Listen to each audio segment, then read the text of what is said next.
नमस्कार, TV 27 news देख रहे हैं आप और मैं हूं आपके साथ दिनकर आनंद। बुलेटिन की शुरुआत करते हैं इस वक्त की बड़ी खबर के साथ, जहां लखनऊ में सीएम योगी आदित्यनाथ की चल रही बैठक अब खत्म हो गई है। आपको बता दें कि सीएम आवास पर प्रभारी मंत्रियों के साथ सीएम योगी आदित्यनाथ बैठक कर रहे थे।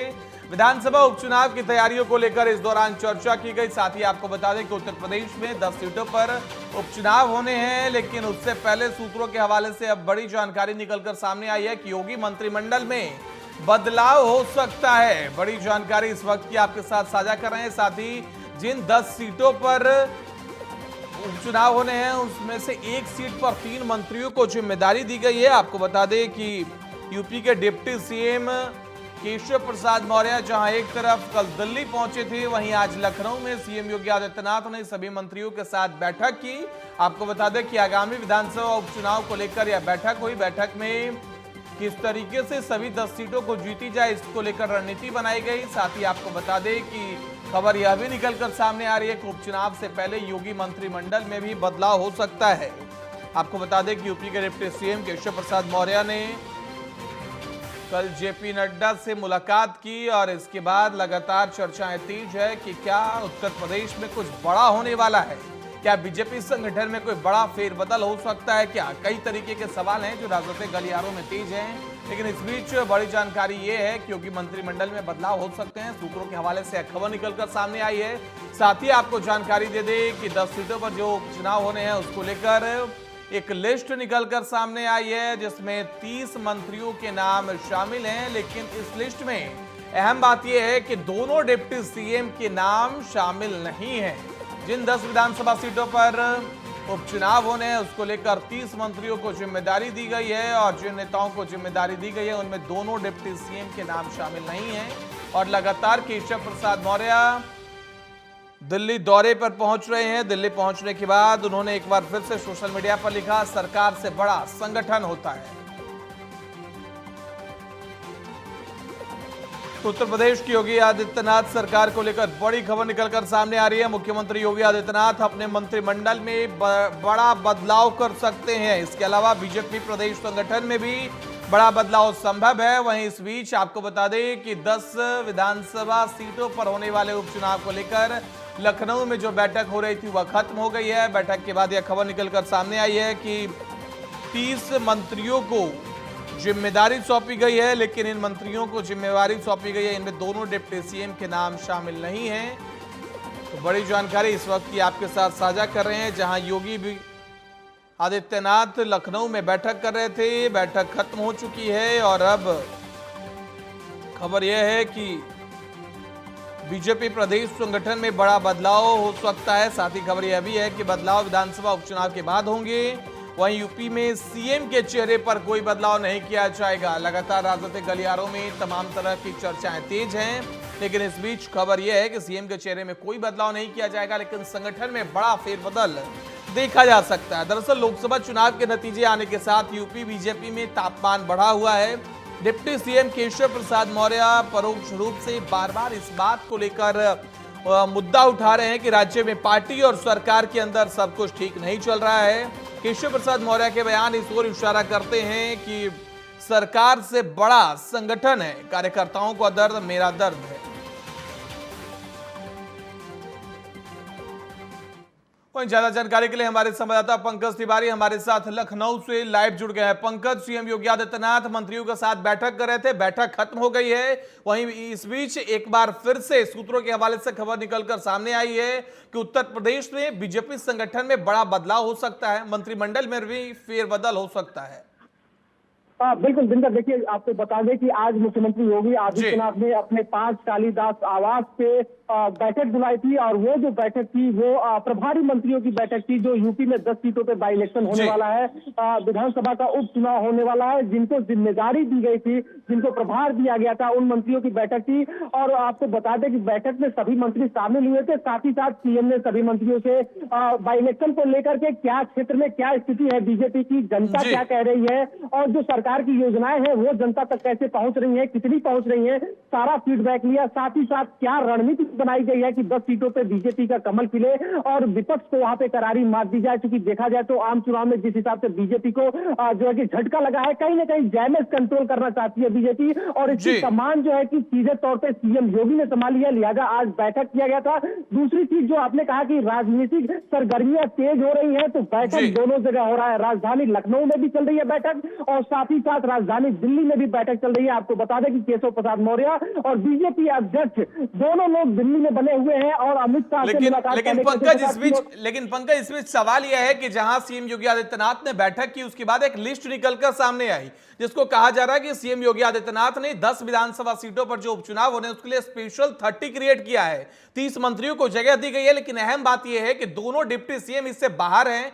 एक डिप्टी सीएम केशव प्रसाद मौर्य दिल्ली पहुंचे, उसके बाद आज भी ट्वीट करके लिखा है उन्होंने कि सरकार से बड़ा संगठन होता है। ये क्या संकेत देते हैं? क्या deputy CM Keshav Prasad Maurya CM Yogi Adityanath में कुछ अनबन चल रहा है? क्या प्रदेश में कार्यकर्ता, बीजेपी नेता और सरकार में ठनी हुई है? बिल्कुल जी, देखिए बिल्कुल आपको बताना चाहेंगे कि जो बाई इलेक्शन की बात है तो बाई इलेक्शन को लेकर पहले से ही संगठन और सरकार की तरफ से तय किया गया था कि एक सीट पे 3 मंत्री लगाए जाएंगे। लिहाजा 30 मंत्रियों को वहां की जिम्मेदारी दी गई है कि कैसे 10 विधानसभा क्षेत्रों में जो बाई इलेक्शन होने वाले हैं वहां पे कैसे कमल खिलाया जाए। वहीं दूसरी तरफ देखा जाए तो अभी बीते दिनों राजधानी लखनऊ में प्रदेश कार्य समिति की बैठक हुई थी, जिसमें आला कमान जेपी नड्डा भी मौजूद थे, साथ ही साथ प्रदेश अध्यक्ष भूपेंद्र चौधरी, डिप्टी सीएम के साथ साथ सीएम और डिप्टी सीएम सभी लोग जो जितने पदाधिकारी हैं, जो कार्यकर्ता हैं, चाहे वो मंडल स्तर के हो या जिला स्तर के हो या ब्लॉक स्तर के हो, सबका जमावड़ा हुआ था राजधानी लखनऊ में। और उसमें सीधे तौर पे केशव प्रसाद मौर्य ने एक बयान दिया था कि संगठन सरकार से बड़ा होता है। और उसके बाद आज जो ट्वीट आया है केशव प्रसाद मौर्य के ऑफिशियल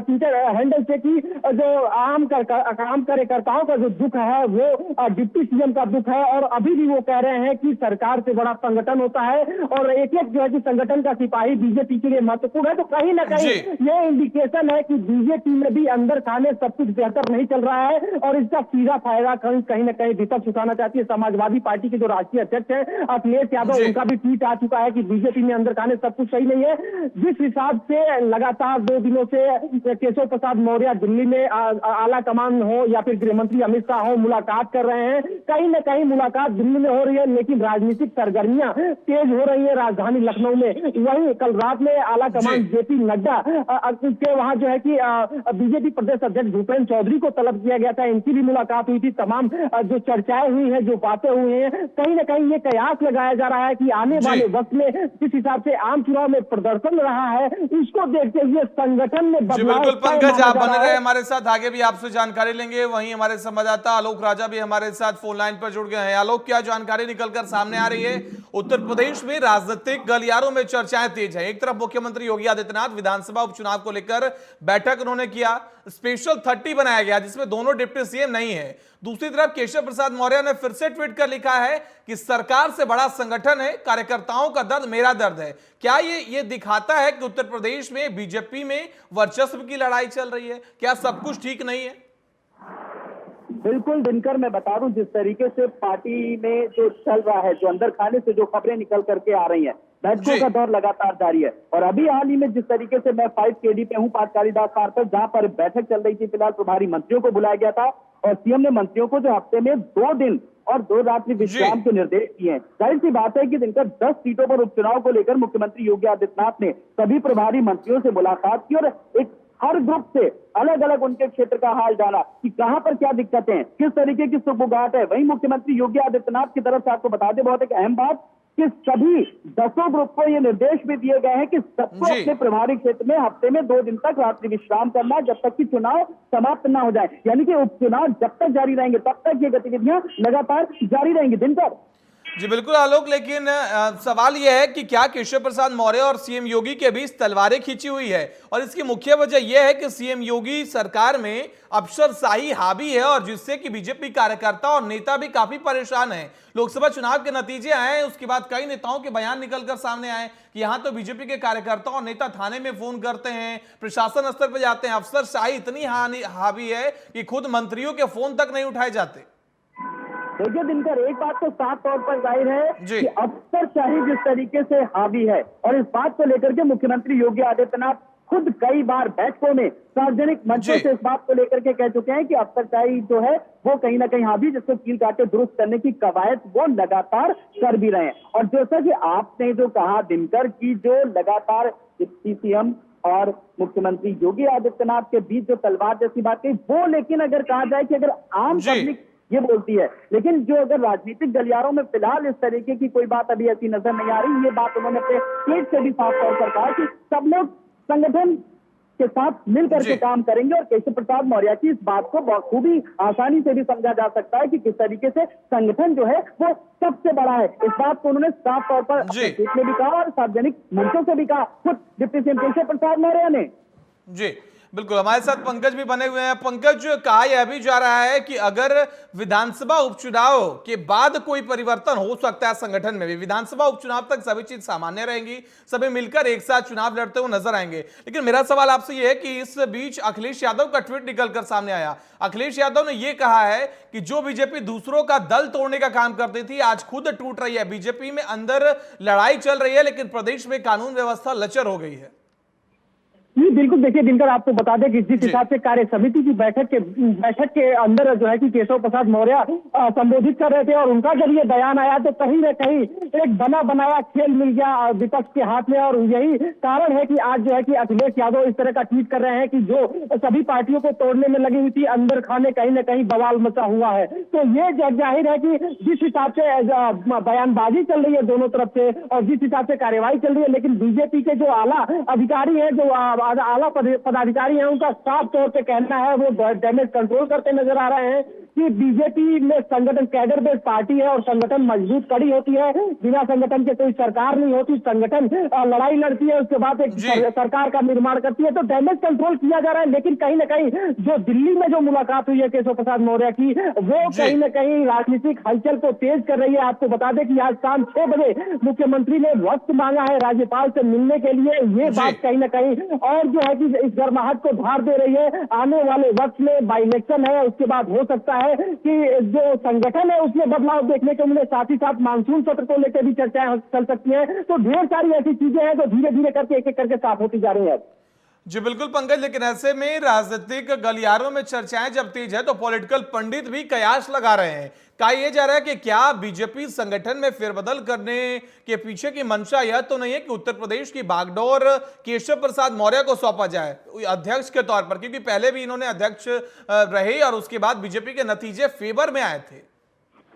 ये बिल्कुल देखिए, चूंकि देखा जाए तो 2017 में जब बीजेपी भारी बहुमत के साथ यहाँ पे उत्तर प्रदेश के अंदर जीत दर्ज की, तो एक तरह से देखा जाए तो उस समय सबसे ज्यादा मेहनत करने वाला बीजेपी का कोई सिपाही था, तो वो केशव प्रसाद मौर्य के रूप में जाना जाता था, जो बीजेपी के अध्यक्ष हुआ करते थे। और उनकी मेहनत के बदौलत जो है कि बीजेपी ने एक मुकाम हासिल किया था उत्तर प्रदेश के अंदर, और इस बात को शीर्ष नेतृत्व भी स्वीकार करता था। कहीं ना कहीं जिस हिसाब से केशव प्रसाद मौर्य के पास एक बेहतर वोट बैंक है, जो जातीय समीकरण साधने की जो क्षमता है, उसको देखते हुए संगठन में उनको जगह दी जा सकती है। लेकिन जो अभी वर्तमान में जो स्थिति बनी हुई है, उसको लेकर के सीधे तौर पे कहा जा रहा है कि कहीं ना कहीं बीजेपी के अंदर भी सब कुछ बेहतर नहीं चल रहा है। जी बिल्कुल पंकज, आप हमारे साथ बने रहिए, आगे भी आपसे जानकारी लेंगे। वहीं आलोक राजा हमारे साथ लगातार फोन लाइन पर जुड़े हुए हैं। आलोक, ऐसे में सवाल यह है कि जहां एक तरफ केशव प्रसाद मौर्य 18 साल वीएचपी में रहे, उनके संगठन का उनका जो अब तक का अनुभव रहा है, क्या बीजेपी उस पर अब ज्यादा भरोसा करना चाहती है? क्योंकि लोकसभा चुनाव के जो नतीजे हैं बीजेपी के फेवर में नहीं है। बीजेपी ने जो सोचा था 80 की 80 लोकसभा सीटें जीतने का, उसके आधे पर भी बीजेपी नहीं पहुंच पाई। इसके बाद अगर विधानसभा उपचुनाव के नतीजे फेवर में नहीं आते हैं तो दोनों का बहुत बहुत धन्यवाद। पंकज, आपका भी बहुत धन्यवाद हमारे साथ जुड़ने के लिए और ज्यादा जानकारी देने के लिए।